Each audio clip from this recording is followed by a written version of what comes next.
Ma sœur, l'enfant chéri de la famille, a envoyé un mème dans le chat familial. Codeur freelance égale gamer au chômage, pour se moquer de moi. Un mois plus tard, sa licence d'avocate n'était plus là. Et la fierté de mes parents non plus. Il y a quelque temps, ma sœur Rachel, 29 ans, a créé un mème sur moi, Josh, 31 ans. Elle disait qu'être codeur freelance, c'est comme être un gamer au chômage, et elle l'a partagé dans le groupe de discussion familiale. Tout le monde a ri. Personne ne m'a défendu. J'ai quitté le chat, sans dire un mot. Avance rapide de quelques semaines, et devinez qui fait exploser mon téléphone, parce que quelque chose d'urgent est arrivé. Et là, soudainement, mes compétences comptent. Ce qui a commencé comme une tentative de m'utiliser, s'est terminé par un effondrement total, impliquant des avocats, des mensonges, et un magnifique karma pour lequel je n'ai même pas eu à lever le petit doigt. Vous allez adorer celle-là. Ça devient chaotique. Ça vous est déjà arrivé de regarder votre téléphone, et de savoir immédiatement que ça va vous énerver? C'était moi, mardi dernier. Je travaille comme développeur de logiciels en freelance.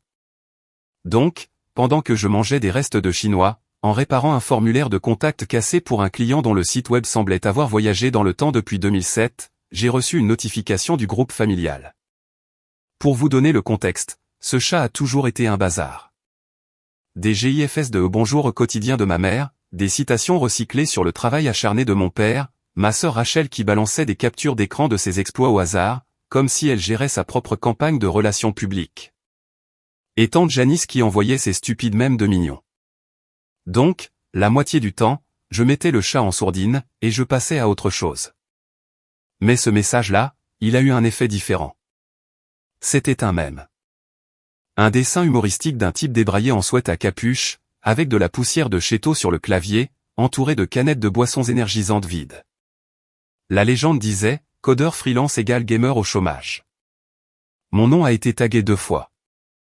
Et juste pour enfoncer le clou, Rachel a ajouté, MDR, je devais partager ça, tu t'en sors de ton côté, Josh. Puis, ma mère a réagi avec l'emoji qui pleure de rire. Mon père a commenté, tellement vrai. Ah. Et ma cousine Émilie a lâché un GIF de Kevin Hart mort de rire, comme si c'était la chose la plus drôle qu'elle ait jamais vue. Je n'ai pas répondu. Ça ne servait à rien. J'ai simplement quitté le chat, discrètement. Pas de message de départ dramatique. Pas de vous allez le regretter. J'ai juste appuyé sur quitter la conversation, et c'était tout. Pas parce que j'étais en colère. Je veux dire, oui, ça m'a agacé, mais surtout, je n'allais pas gaspiller un seul octet de plus de ma bande passante, pour des gens qui pensent encore que travailler pour un cabinet d'avocats est synonyme de réussite. Et que créer sa propre entreprise, ça veut dire qu'on est à une mauvaise journée près, de devoir streamer du Fortnite pour payer son loyer. Rachel a été l'enfant chéri depuis toujours. Des 20/20 partout, la société d'honneur, puis l'école de droit. La famille a carrément organisé une semaine entière pour sa remise de diplôme. Gâteau personnalisé, séance photo, la totale. Quand j'ai obtenu ma certification en développement front-end, et que j'ai décroché mon premier vrai client, silence radio. Mon père a dit que c'était une phase. Ma mère a demandé si je faisais toujours ce truc avec les ordinateurs. Rachel a plaisanté, en disant que je devrais mettre bricoleur numérique sur ma carte de visite. Donc, non, je ne suis pas parti parce que j'étais blessé. Je suis parti parce que je ne compte pas rester, pour assister à une séance de moquerie, à laquelle je n'avais pas été invité. Ce n'est pas une question d'ego. C'est une question de respect de soi. J'ai grandi en étant le gamin qui construisait son propre PC à 13 ans, pendant que tous les autres faisaient du sport, ou prenaient des cours de danse. J'aimais comprendre pourquoi les choses ne marchaient pas, et les réparer, sans avoir besoin de demander de l'aide à qui que ce soit. Mais à l'époque, selon ma famille, ça faisait de moi quelqu'un d'antisocial ou de paresseux. Rachel. Elle faisait de fausses plaidoiries dans le salon à 10 ans, en portant la veste de tailleur de maman, et en utilisant ses animaux en peluche comme jury. Ils adoraient ça. Notre petite avocate. Chaque fois qu'elle parlait, ils agissaient comme si elle guérissait le cancer.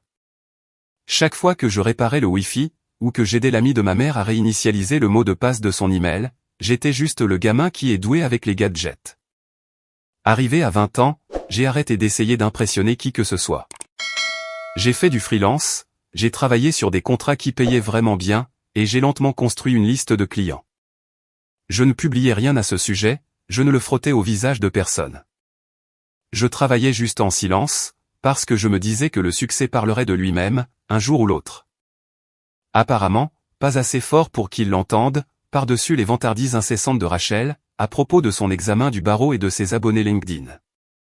Donc, oui, ça a été le moment où j'ai su qu'il n'y avait aucun moyen de les convaincre. Ils ne riaient pas parce qu'ils me comprenaient mal. Ils riaient parce que c'est comme ça qu'ils avaient choisi de me voir. Le frère inférieur, la blague. Alors, je me suis tiré. Pas de grands discours, pas de textos rageurs, c'était juste terminé. Plus tard dans la soirée, j'ai continué à y penser. Pas au même en lui-même, mais à la désinvolture avec laquelle ils l'ont fait. Genre, ils n'ont même pas hésité. De la même façon qu'ils n'hésitent pas à féliciter Rachel pour tout, y compris pour des choses où je l'ai secrètement aidée. Ouais, c'est un petit détail amusant. Elle m'a appelé un jour, toute paniquée, parce que le portail interne de son cabinet buguait, pendant une réunion en direct. J'ai réparé le CSS et le JavaScript sur le champ. Je n'ai jamais demandé de remerciement. Je l'ai fait parce que, je ne suis pas mesquin. Mais devinez qui a prétendu avoir trouvé la solution toute seule, lors de son appel d'équipe suivant. Alors non, je ne suis pas en colère. Je ne suis pas amer. J'en ai juste fini de jouer la mascotte de l'équipe, pour une famille qui n'applaudit que quand l'avocate prend la parole. J'ai fait une capture d'écran du même, non pas parce que je voulais me venger, mais parce que j'aime garder des preuves. Surtout pour des choses comme ça. C'est bizarrement motivant. Comme une version numérique de Ils verront bien. Je suis retourné au travail. 3 tickets dans ma boîte de réception. Un d'un client me demandant si je pouvais créer un widget personnalisé pour suivre les réservations. Un autre voulant de l'aide pour réparer un site WordPress cassé. C'était une bonne journée. Calme, productive, pas de mèmes, pas de faux sourires, juste du code, du café, et la paix. Et vous savez quoi? Ce même était la meilleure chose qu'ils auraient pu faire pour moi, parce que maintenant, je sais exactement où j'en suis. Et contrairement à eux, je ne fais pas semblant. Ils peuvent feindre tout ce qu'ils veulent. Le statut, la proximité, même cette image de famille soudée qu'ils publient en ligne pour des likes. Je ne joue pas à ce jeu. Je n'ai pas besoin de leur approbation. J'ai des factures qui parlent plus fort. Alors, imaginez mon absence de surprise, quand j'ai reçu un texto de Rachel, 5 jours plus tard. Pas de « salut », pas de « comment vas-tu ». Rien qui ressemble à de l'humilité. Juste de la panique pure et dure. Rachel, j'ai besoin de ton aide. C'est urgent. Je crois que quelqu'un a piraté mes fichiers. Quelque chose d'important pourrait fuiter. J'ai fixé le message pendant 10 bonnes secondes, j'ai cligné des yeux, puis j'ai ri aux éclats, tout seul dans ma chambre, comme un fou. C'était la même personne qui m'avait traité de gars de la tech du sous-sol, devant les collègues de mon père, à Thanksgiving dernier, parce que je portais un sweat à capuche au lieu d'une veste. Maintenant, elle a des problèmes techniques urgents, et soudainement j'existe. Je n'ai pas répondu. Pas tout de suite. J'ai fait une capture d'écran, et je suis retourné à mon travail. J'avais une intégration de passerelle de paiement à tester. Sa crise ne faisait même pas partie de mon top 5 pour la journée. Elle en a remis une couche le lendemain matin. Rachel, je suis sérieuse. Ces fichiers sont confidentiels. Je pourrais avoir des problèmes. Tu connais ces trucs. J'ai vraiment besoin de toi. Puis un deuxième texto. Rachel, je ne te demande pas de tout réparer. Jette juste un œil. De toute façon, tu n'as même pas un vrai travail. Ça y est. Cette dernière phrase, mec. C'est ça qui a rendu la chose amusante. Je pouvais presque entendre sa voix dans ma tête. Suffisante, méprisante, comme si me demander de l'aide, était une faveur qu'elle me faisait. Le gamer au chômage n'a rien de mieux à faire, n'est-ce pas? Alors, j'ai répondu, tu veux l'aide d'un professionnel? Il va falloir payer mon tarif professionnel. Court, direct, courtois, même pas de sarcasme. J'étais fier de moi, honnêtement. Ça ne lui a pas plu. Rachel, waouh, sérieusement, tu fais payer ta propre sœur? Rachel, tu me laisserais vraiment avoir des problèmes juste à cause d'une blague. Ah, oui. C'est tout ce que ça a toujours été, une petite blague inoffensive.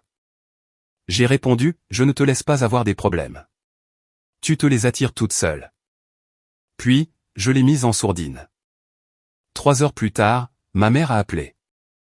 J'ai laissé sonner 2 fois, puis j'ai décroché. Je connaissais déjà le ton qu'elle allait utiliser. Cette voix douce, théâtrale, teintée de culpabilité. Celle qu'elle sort quand quelqu'un est à l'hôpital, ou quand elle a besoin qu'on l'emmène à l'aéroport à 4 heures du matin. Josh, a-t-elle commencé. Ta sœur traverse une épreuve sérieuse. Tu ne pourrais vraiment pas juste l'aider? J'ai pris une grande inspiration. Elle a dit que je n'avais pas un vrai travail, tu te souviens? Alors, ce gamer au chômage est occupé à jouer sur son clavier, en ce moment. Ne sois pas mesquin. Je ne l'étais pas. J'étais en train de facturer. C'est ta sœur, a continué ma mère, comme si c'était une sorte de code de priorité universel. Et je suis ton fils, ai-je rétorqué. C'est drôle comme ça ne compte, que lorsque Rachel a besoin de quelque chose. Elle a soupiré comme si je faisais des difficultés, comme si je n'étais pas celui à qui l'on demandait de nettoyer un gâchis gratuitement, tout en se faisant manquer de respect au passage. C'est le problème avec des gens comme eux. Ils veulent profiter de vos compétences, sans avoir de respect pour votre travail. Ils pensent que l'amour équivaut à du travail non rémunéré. Ce qui rendait la chose encore plus drôle? Elle avait déjà essayé de s'adresser à d'autres personnes. J'ai découvert plus tard, qu'elle avait contacté 2 des vrais informaticiens de son cabinet, des gars de son réseau dont elle se vantait autrefois. L'un lui a dit que ça coûterait 1200 €, sans raccourci. L'autre voulait 500 €, juste pour ouvrir les fichiers. Pas de cadeau, pas de fausse réduction pour la fratrie. Alors, elle est revenue vers moi, pensant que j'interviendrais gratuitement, juste parce que nous partageons un nom de famille. Comme si j'étais toujours le gamin qui réparait son imprimante, en échange d'une pizza. Elle est nerveuse, Josh, a dit ma mère. Elle a des raisons de l'être, ai-je répondu.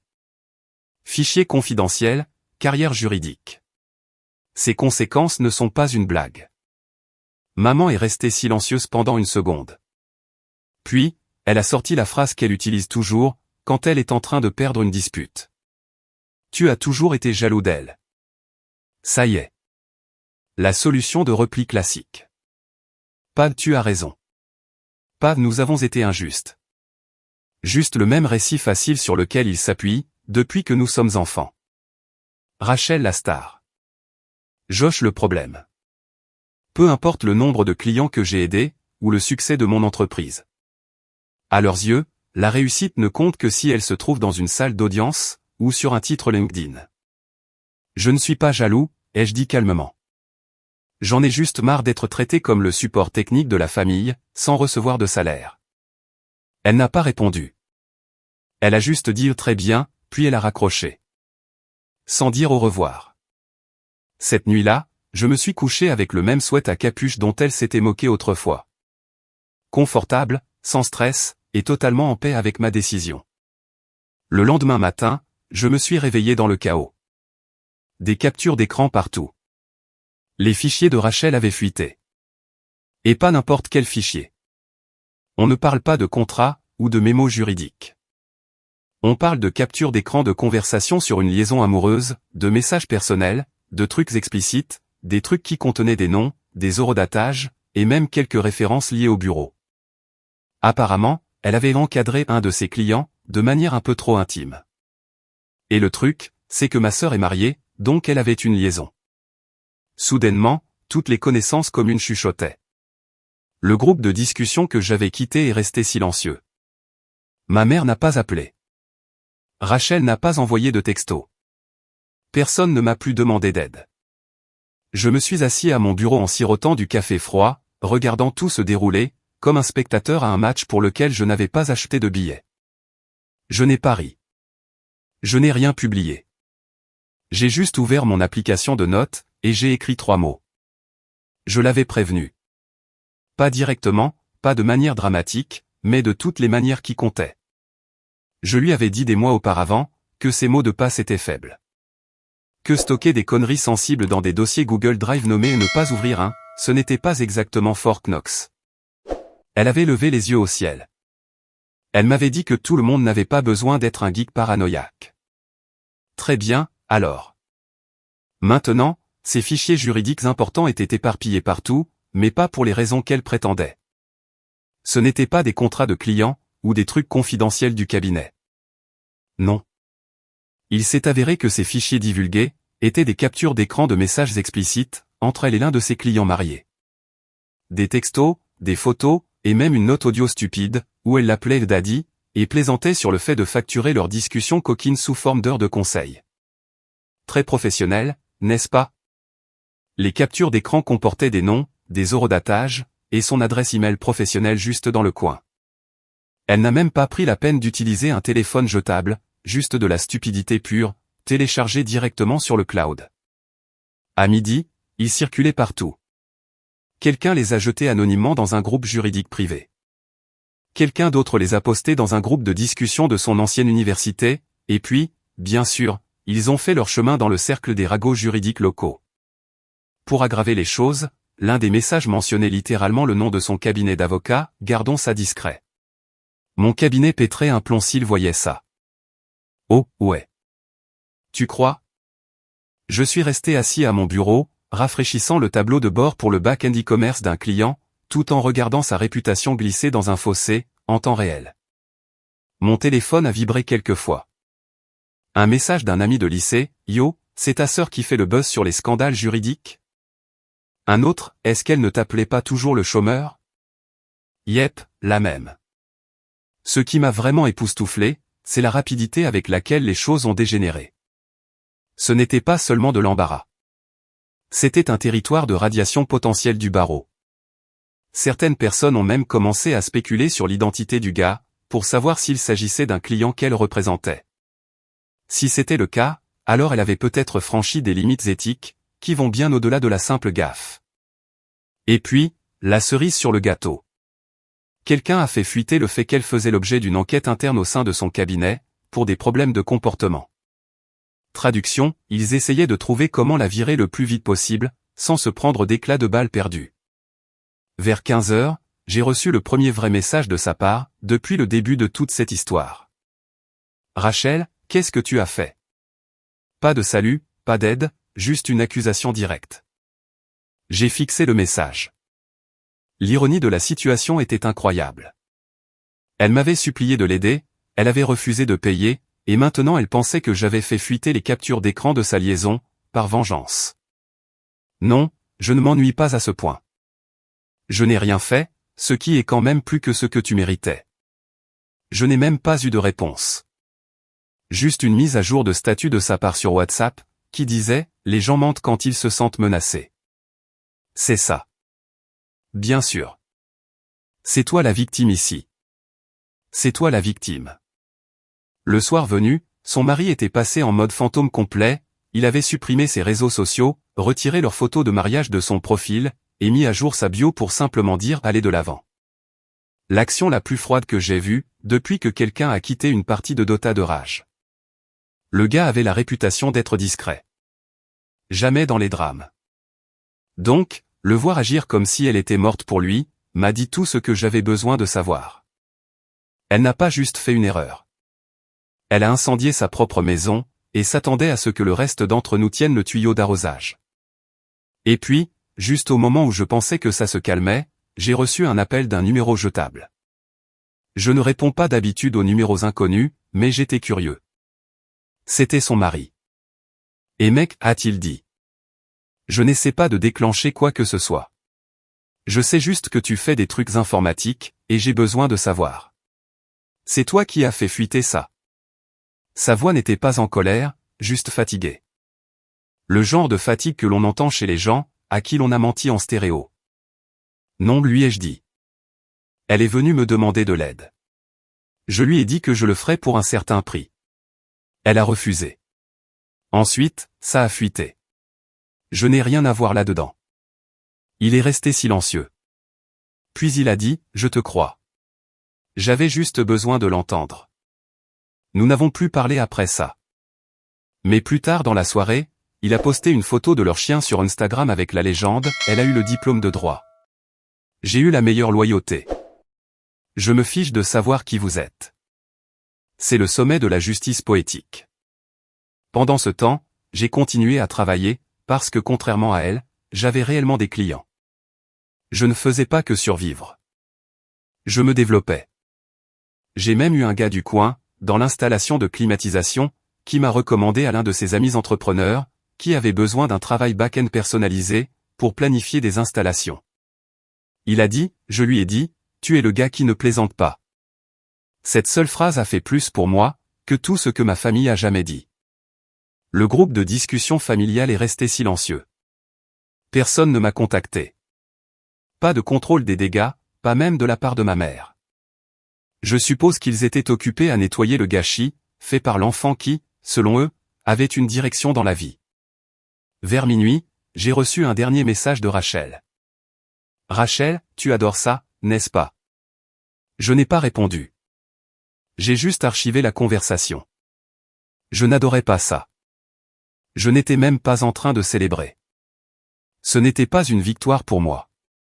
C'était juste un rappel de plus, que les gens qui m'ont méprisé pendant des années, étaient les mêmes qui me suppliaient de les aider, quand les choses devenaient sérieuses. Et j'avais les preuves pour le démontrer. J'ai sauvegardé tous ces messages, j'ai organisé les horodatages, et je les ai enregistrés dans un dossier intitulé « En cas de jeu de reproche ». Parce que s'il y a une chose que j'ai apprise sur les gens comme elle, c'est qu'ils n'acceptent pas les défaites en silence. Ils cherchent quelqu'un à entraîner dans leur chute. Mais cette fois, je n'étais nulle part près de la zone d'impact. J'avais passé des années à être le coussin de sécurité émotionnelle, pour tout le monde dans cette famille. Le gars dont il se moquait le lundi, et à qui il demandait de l'aide le mardi. Mais plus maintenant. Cette fois, j'étais juste le gars qui regardait tout brûler, à une distance sûre et bien isolée, avec des reçus, des sauvegardes, et un dossier sécurisé marqué « Pas mon problème ». Rachel, pendant ce temps, était en chute libre. D'abord, le cabinet d'avocats. Apparemment, dès que les captures d'écran sont arrivées dans leur boîte de réception, ils sont passés en mode couverture totale. En interne, ils ont qualifié ça de préoccupation liée à la conduite. En externe, silence radio. Même pas un bricolage en relations publiques. Juste un effacement discret de son nom sur le site web du cabinet, comme si elle n'avait jamais existé. Deuxièmement, les clients. J'en ai reconnu un. Il avait assisté à quelques-uns de ces dîners de regarder qui je représente, dont mes parents étaient bizarrement si fiers. Un gars qui possédait plusieurs propriétés, et qui utilisait Rachel pour le travail contractuel. Au moment où le scandale a éclaté, il a retiré ses dossiers, et a embauché quelqu'un d'autre. Il n'a même pas appelé pour dire au revoir. Il a juste laissé un avis en ligne qui disait « peu fiable ». Je ne recommanderais pas. Ensuite, ce fut l'effondrement personnel. Son mari est devenu de glace, il a changé les serrures, pris la voiture, et, selon un de mes amis qui vit toujours près de chez eux, a donné son vélo peloton gratuitement sur Craigslist. Et juste au moment où je pensais que les retombées avaient atteint leur sommet, on a frappé à ma porte. C'était ma mère et mon père. Bon, je vis dans un appartement modeste, à environ 15 minutes de leur maison. Ils me rendent rarement visite, à moins qu'ils n'aient besoin de quelque chose, ou qu'il n'ait plus personne prêt à les supporter. Alors, quand j'ai ouvert la porte, et que je les ai vus se tenir là, avec ce sourire bizarre, beaucoup trop gentil, je savais déjà qu'il ne s'agissait pas de prendre de mes nouvelles. « On peut parler ?» a demandé maman.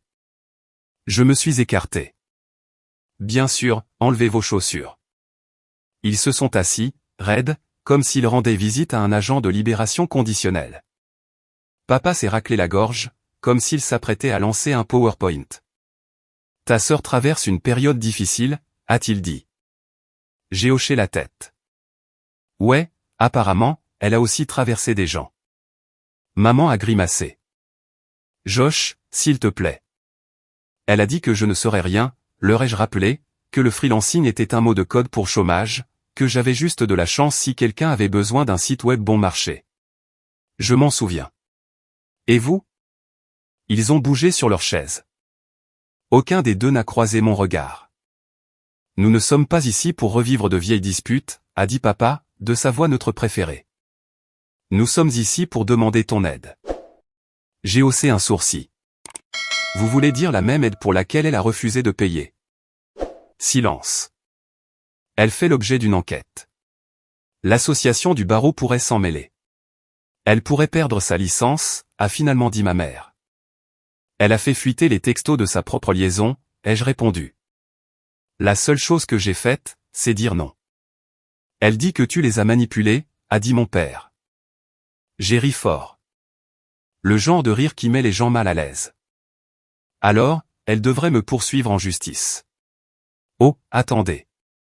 C'est probablement ce qu'elle va faire. Elle a peur, a répété maman. Elle aurait dû avoir peur avant d'appuyer sur envoyer, ai-je répondu. Puis est arrivée la vraie raison de leur présence. La culpabilité ne fonctionnait pas. Alors, ils sont passés à leur stratégie habituelle. La manipulation par la responsabilité. Nous avons juste besoin que tu clarifies quelques points, a dit papa, en fouillant dans son dossier. Il m'a tendu une lettre.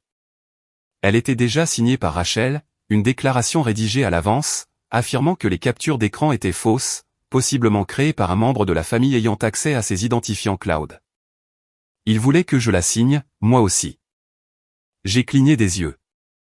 Vous me demandez d'admettre, sur papier, que j'ai inventé un scandale pour ruiner la vie de ma sœur? Papa a hoché la tête, comme s'il me tendait une liste de courses. C'est juste pour calmer les choses. Personne ne va vérifier les détails. Maman est intervenue, les bras croisés.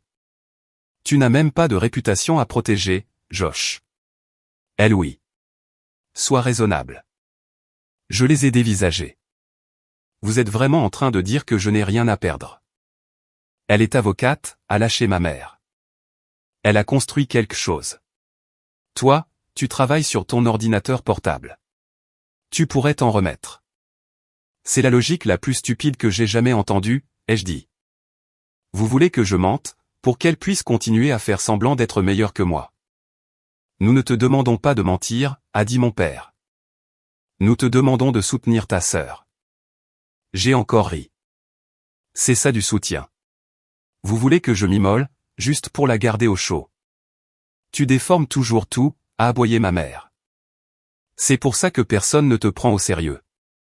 Tu agis comme si le monde te devait quelque chose, juste parce que tu n'as pas eu assez d'attention quand tu étais enfant. Je me suis levé. Vous pouvez prendre la lettre et partir. Vous pouvez l'emporter. Papa a froncé les sourcils, comme si je l'avais déçu lors d'un concours d'orthographe. Tu es trop émotif. Non, ai-je dit, j'en ai juste fini. Maman a attrapé son sac à main, comme si la situation l'avait personnellement offensée. J'espère que tu seras heureux quand elle aura tout perdu. Elle a tout perdu, à la seconde où elle m'a traité comme une poubelle, et qu'elle s'attendait à ce que je joue le concierge de service. Ils sont sortis, raidés en marmonnant. Juste avant que la porte ne se ferme, papa a dit, tu as toujours été rancunier. J'ai rouvert la porte. Ouais, et ça m'a mené plus loin que votre approbation ne l'a jamais fait. Ce soir-là, j'ai reçu un texto de Rachel. Rachel, tu as toujours voulu me voir tomber. Tu as enfin vu ton vœu exaucé. Je n'ai pas répondu. À la place, j'ai ouvert un email d'un nouveau client, un gestionnaire immobilier qui avait besoin d'un support back-end pour un site de logement. Il a dit qu'il m'avait trouvé grâce à la recommandation d'un agent immobilier. J'ai entendu dire que vous étiez le gars qui fait le travail sans faire de drame. J'ai accepté le contrat. Le lendemain matin, j'ai reçu un message privé inattendu sur LinkedIn, d'une personne à qui je n'avais pas parlé depuis des années. Son ancienne colocataire de l'école de droit. Et, je ne sais pas si tu es au courant, mais Rachel a été suspendue. Le bruit court qu'elle rejette la faute sur toi. Ça y est. Je m'y attendais. Le pivot, la tactique du bouc émissaire. Elle n'était pas juste tombée. Elle avait besoin d'entraîner quelqu'un avec elle. Et comme j'étais celui qui avait dit non, je suis devenu le méchant dans sa petite pièce de théâtre juridique. Cet après-midi-là, j'ai reçu un autre message, d'une entreprise à laquelle Rachel avait postulé avant tout ça. Leur responsable du recrutement avait vu le drame en ligne, et m'avait contacté directement. Seriez-vous prêt à faire de la consultation pour nous, à la place? Nous adorerions travailler avec quelqu'un de fiable. J'ai dit oui. Le nouveau client était irréprochable, professionnel, et se fichait de tout ce bruit. Nous avons vu vos échantillons de code, et les retours d'Elm Creek Realty, a-t-il dit sur Zoom.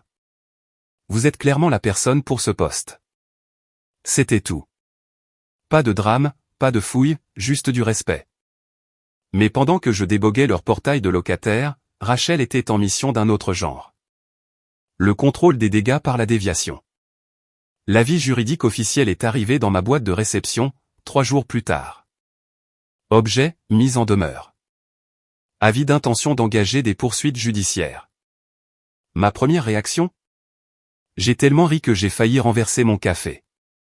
Le document était un PDF mal structuré, avec l'entête de son cabinet, probablement un reste de son bureau, et rempli de jargon juridique, aligné comme si ça venait d'un générateur de modèles. Il y avait encore les lignes de formatage de Microsoft Word visibles, comme si elle l'avait enregistré à la hâte, et oublié de l'exporter proprement. Du vrai travail de pro, pour quelqu'un qui essayait de restaurer sa réputation. Elle me poursuivait pour diffamation, détresse émotionnelle intentionnelle, et, écoutez bien ça, sabotage malveillant de la réputation professionnelle. J'ai fait défiler jusqu'en bas. Dommage réclamé, 120 000 €. Oui. Elle a vraiment essayé de me poursuivre pour un montant à 6 chiffres, parce qu'elle s'était ridiculisée, et qu'elle voulait faire porter le chapeau à quelqu'un d'autre. J'ai transféré le document à mon avocat, un gars cool nommé Ellis, avec qui je travaille depuis des années. Le mec est taillé comme un videur, et parle comme un barista. Il l'a lu, puis il m'a envoyé un mémo vocal qui a commencé par « Mon frère », et s'est terminé par « On va ne faire qu'une bouchée d'aile ». Nous avons déposé une réponse officielle, nous avons tout nié, et nous avons soumis une requête en rejet sur le fond. Nous avons joint un dossier soigneusement étiqueté, avec des captures d'écran où elle me demandait de l'aide, où elle refusait de payer, où elle admettait que c'était urgent, de mon refus, puis de ses accusations par la suite. Nous avons également inclus des journaux de métadonnées, montrant que je n'avais jamais accédé à ces fichiers, parce que je ne l'avais pas fait. Je n'aurais pas pu faire fuiter ce que je n'avais jamais touché. Ce qui rendait la chose encore meilleure, c'est que son dossier Google Drive n'était pas verrouillé. Il avait été partagé avec 3 personnes au total. Aucune d'elles n'était moi. Mais devinez qui figurait sur cette liste ? Ouais. Le gars avec qui elle échangeait des confidences sur l'oreiller, sur ses heures de conseil. Son adresse Gmail personnelle, claire comme le jour.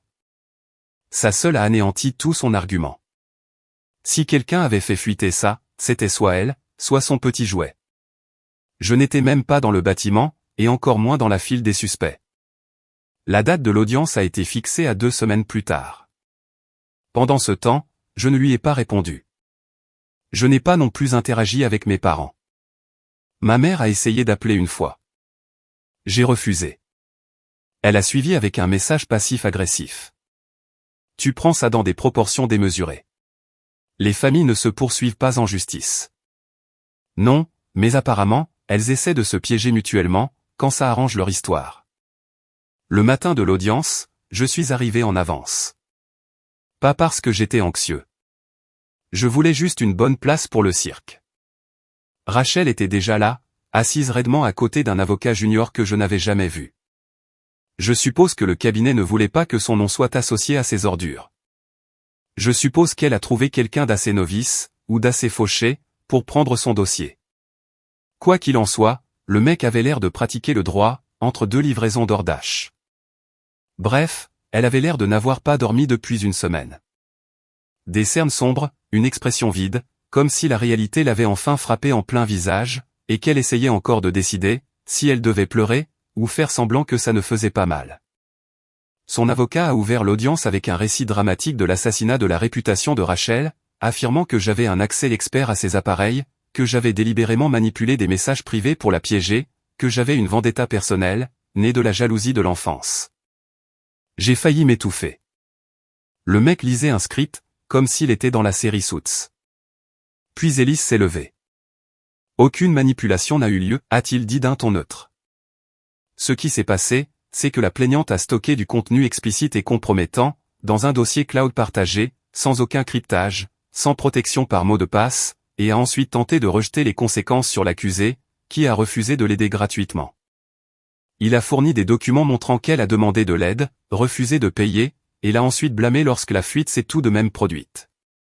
Puis il a remis nos preuves, les eurodatages, les métadonnées, les emails, les journaux, et même une liste complète des adresses IP qui avaient accédé à son Google Drive, dont aucune ne correspondait à la mienne. Mais savez-vous laquelle correspondait? Celle de son amant. Quand Ellis a fait remarquer ça, Rachel a pâli. Son avocat a essayé de pivoter. Il a dit que j'avais pu demander à quelqu'un d'autre de faire fuiter les infos. Le juge a demandé, avez-vous des preuves de cela? Non, votre honneur, mais le timing est circonstanciel. Passez à la suite. J'ai presque tapé dans la main d'Ellis dans la salle d'audience. Quand ça a été au tour de Rachel de parler, elle a livré un demi-monologue tremblant, sur la trahison, et sur mon propre frère qui se retourne contre moi. Ce n'était même pas convaincant. C'était comme regarder un étudiant, qui n'avait pas révisé, essayer d'improviser une présentation, basée sur le résumé de Wikipédia. Le juge s'est finalement penché en avant, et l'a regardé droit dans les yeux. Vous n'avez pas déposé une plainte. Vous avez déposé une vendetta personnelle, déguisée en plainte juridique. Ce n'est pas de la justice. C'est transformer le système judiciaire en arme, pour nettoyer votre propre gâchis. Et nous ne jouons pas à ce jeu-là, ici. Vous devriez le savoir, puisque vous étiez avocate. Boum. Affaire rejetée sur le fond. Ce qui signifie qu'elle ne pouvait pas la déposer à nouveau, qu'elle ne pouvait pas réessayer, qu'elle ne pouvait pas m'entraîner dans une autre série d'absurdités. C'était fini. Je n'ai pas jubilé. Je n'ai pas souri avec suffisance. Je me suis juste levé, j'ai fait un signe de tête à Ellis, et je suis sorti, comme si j'avais de meilleures choses à faire, ce qui était le cas. Ce soir-là, j'ai publié une photo sur ma page professionnelle. Juste moi, debout devant mon ordinateur portable, le majeur scotché pour tenir une tasse de café. Légende, gamer au chômage. Survivant de poursuites judiciaires. Planning complet. Réservé à l'avance. Ce n'était pas mesquin. D'accord, peut-être que ça l'était, mais c'était aussi une démonstration de force. Et bien méritée. Les commentaires sont arrivés rapidement. Raconte-nous l'histoire, roi. Embauchez cet homme avant qu'il ne soit trop cher. Encore mieux, un de mes anciens professeurs d'un programme de bootcamp est passé par là. Je savais que tu avais ça en toi. Laisse-les parler. Tu construis pendant qu'ils accusent. Le lendemain, Rachel a publié quelque chose de cryptique sur ses réseaux sociaux. Une citation en noir et blanc. Parfois, ce sont les plus proches de vous qui vous blessent le plus. Pas de nom, pas de contexte, juste de la victimisation pure. Ça a eu 4 likes. Maman m'a de nouveau envoyé un message. Tu l'as humilié en public. Est-ce que ça en valait vraiment la peine? J'ai répondu, elle m'a poursuivi en justice. Je me suis juste présenté avec la vérité. Pas de réponse. L'entreprise a continué de croître. Plus de recommandations sont arrivées. Ellis m'a même intégré à un contrat de développement, avec un autre cabinet qui le représente. Des clients petits mais solides. De bonnes personnes. Ils me voyaient comme un bâtisseur, pas comme un échec. Pendant ce temps, Rachel est devenue silencieuse. J'ai entendu dire, par le bouche à oreille, qu'elle avait quitté son appartement, vendu ses sacs à main de créateurs en ligne, et qu'elle prenait du temps pour sa santé mentale, ce qui, écoutez, prenez tout le temps dont vous avez besoin, mais n'agissez pas comme si vous étiez en pleine guérison. Alors que vous donniez des coups de couteau la semaine dernière. Ce chapitre était clos. Mais l'histoire n'était pas finie, car le succès est bruyant, même quand on le chuchote. Je n'avais pas besoin de remuer le couteau dans la plaie. Je ne suis pas allé publier des comparaisons, entre les documents judiciaires et le même qui avait tout déclenché. Je ne l'ai pas humilié sur LinkedIn, et je ne l'ai pas tagué dans des citations de retour inspirantes. J'ai juste travaillé silencieusement, efficacement, et plus ils faisaient de bruit avec leurs excuses et leur contrôle des dégâts, plus l'attention se portait sur moi de toute façon. 2 semaines après la victoire au tribunal, j'ai signé 3 nouveaux clients. L'un était une recommandation d'Ellis. Le deuxième venait d'un gars qui avait vu mon post sarcastique, et qui avait dit, quiconque survit à un procès, et livre quand même du code propre, vaut la peine d'être embauché. Le troisième était complètement aléatoire. Une agence immobilière de l'autre côté de l'État. Apparemment, leur informaticien interne était parti après un crash, et ils avaient besoin de quelqu'un pour nettoyer ça rapidement. J'ai tout remis en marche en 48 heures. Ils m'ont laissé un témoignage qui disait littéralement « professionnel, pas de drame, pas d'excuses ». Je l'embaucherai à nouveau immédiatement. Cet avis à lui seul m'a valu 4 demandes de plus. J'ai embauché un gars à temps partiel, pour m'aider à gérer le surplus de travail. Il était encore à l'école, un peu brut de décoffrage, mais il avait faim. Il me rappelait moi, la rancune en moins. J'aimais bien ça. Et puis c'est arrivé. On a encore frappé à ma porte. Je savais déjà qui c'était, avant même d'ouvrir. Je suis resté là une seconde, à fixer la porte en me disant « Est-ce que j'ai vraiment envie d'entendre ça aujourd'hui ?» Mais la curiosité l'a emporté. J'ai entrouvert la porte. Maman et papa, deuxième round. Mais cette fois, ils avaient l'air différents. Pas en colère, pas désespérés, juste penauds. L'assurance habituelle de papa, s'était dégonflée, pour laisser place à cette posture raide, les mains dans les poches, qu'il prenait quand il oubliait de payer la facture d'eau, quand j'avais 13 ans. Maman portait des lunettes de soleil à l'intérieur. Classique. On peut entrer, a-t-elle demandé, d'une voix basse. Ça n'a pas marché avec Rachel, hein, ai-je dit. Aucune réponse. Je me suis écarté. Ils ne se sont pas assis tout de suite. Ils planaient juste là, comme s'ils attendaient que je leur propose des collations, ou qu'on fasse la conversation. Je ne l'ai pas fait. Papa s'est finalement raclé la gorge. Nous voulions juste parler. Je me suis adossé au comptoir. Parler, c'est gratuit. Je clarifie juste ça dès le départ. Maman a soupiré. Nous avons un peu de mal financièrement. Je n'ai rien dit, j'ai juste haussé les sourcils. Nous avons aidé Rachel, a-t-elle ajouté, comme si je ne l'avais pas déjà deviné. Elle a traversé beaucoup d'épreuves, a dit mon père, toujours en mode excuse. Et après tout ce qui s'est passé avec le cabinet, elle n'est. Eh bien, elle n'est pas vraiment en train de rebondir. Elle a vécu avec nous pendant un moment, a ajouté maman. Mais elle avait besoin de son propre espace à nouveau, alors nous l'avons aidée à prendre un appartement. J'ai penché la tête. Votre enfant chéri a eu besoin de votre aide, pour trouver un endroit où vivre. Je croyais qu'elle était en train de reconstruire son empire. Elle essaie, a dit maman. Mais elle n'arrive pas à trouver du travail.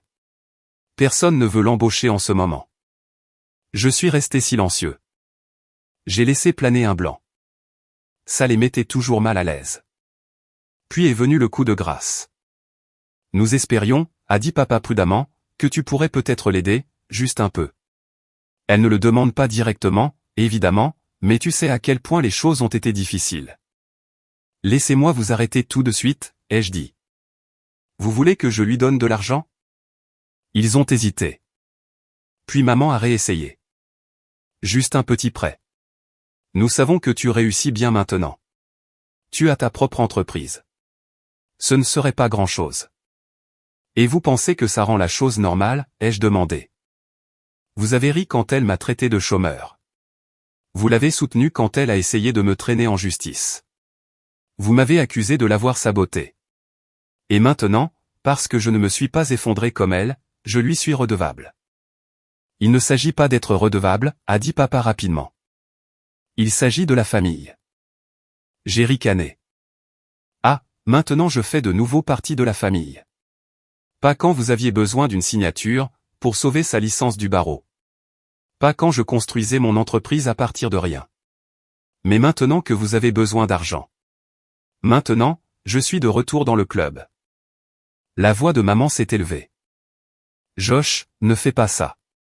Nous avons une eau différente, oui, mais Rachel est toujours ta sœur, et nous sommes toujours tes parents. Ouais, c'est vrai, ai-je dit.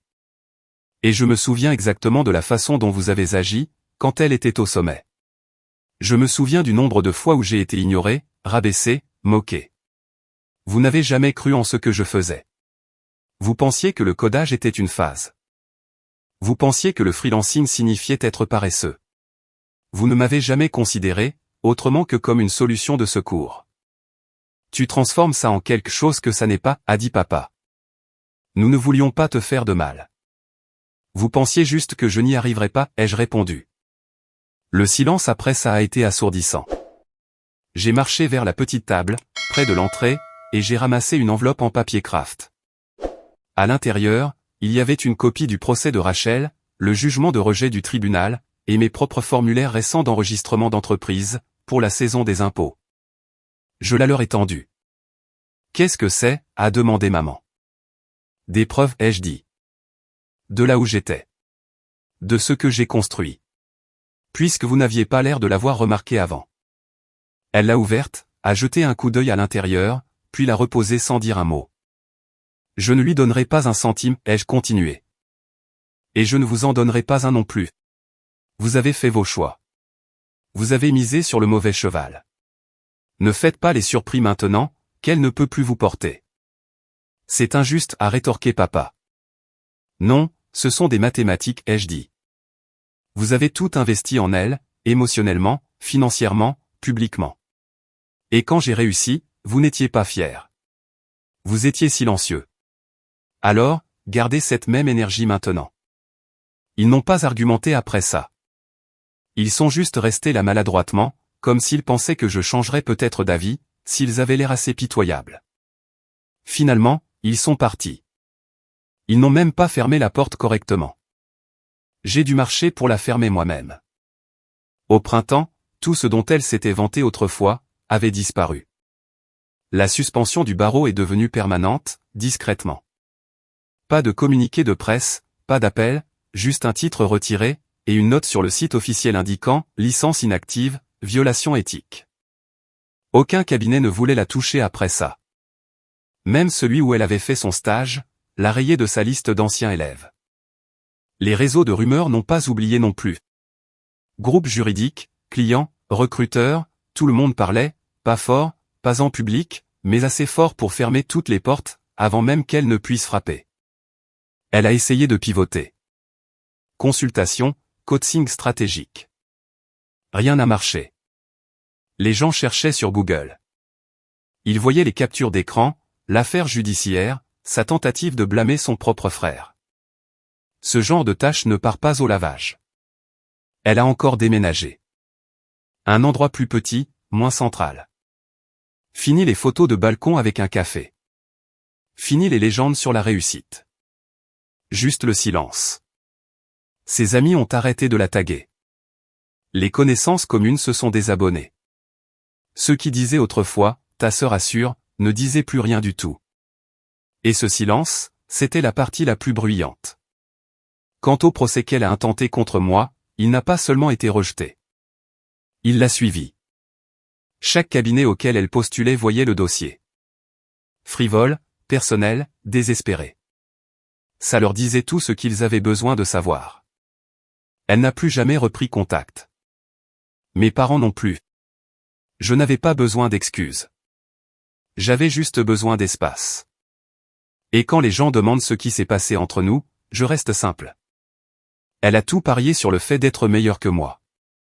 Moi, j'ai juste continué à construire.